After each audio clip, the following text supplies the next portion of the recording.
Hello, everybody. This is Louise, our beautiful patient who traveled. How long did you travel for, my love? 6-7 hours. 6-7 hours, Yeah. bless you.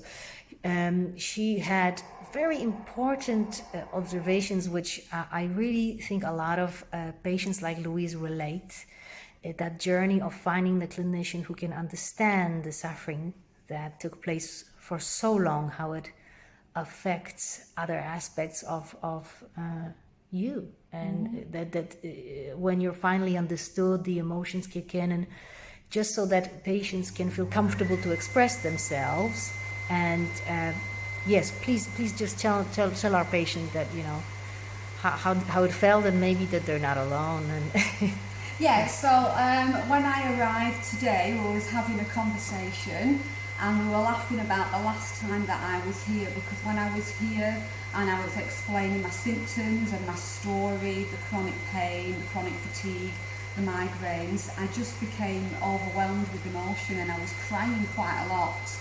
And I actually thanked you and said, thank you for not thinking I'm this crazy woman, female patient, which we obviously a lot of the time we get perceived as. And we were talking about the fact that when we're not getting proper sleep, we're not getting the REM sleep, Yes. our cortisol levels, we're very stressed, and it's just, I think, understanding the rationale behind that presentation that we have. Wonderful. When we're really stressed all the time.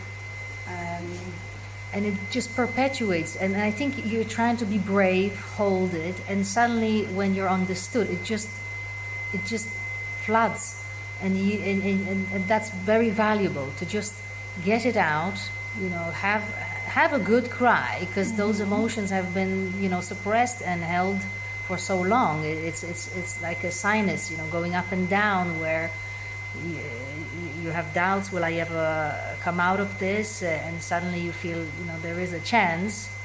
So all these things are just natural and they have to take place. And we just wanted to say to our patients, if you do feel this way, it's okay, it's natural. There is a reason behind it, the sleep deprivation, the kind of chronic inflammation that builds up in the body.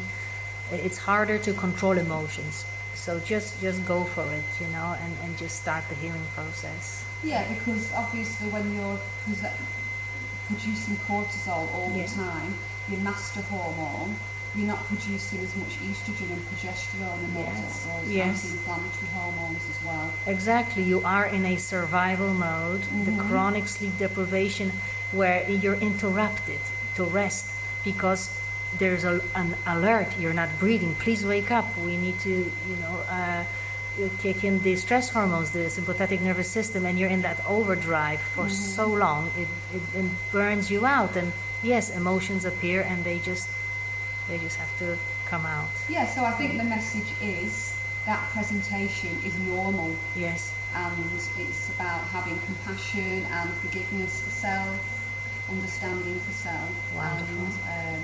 And for physicians to actually acknowledge that as well.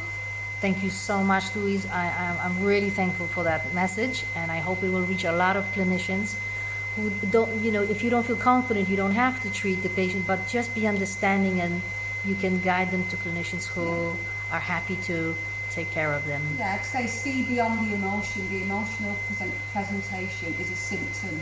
Yes. It's the symptom of what's going on functionally. Very, very wisely said. It's not the cause, it's the symptom. I must say, all of you guys are so knowledgeable in your condition that it's so easy to talk to you, because you've done so much research behind it, and I just feel I can just sit back and let you talk, because it's very clinical terminology you use, and you really know what you're talking about and what's going on in your body, and it's all true. It's all really logical and real.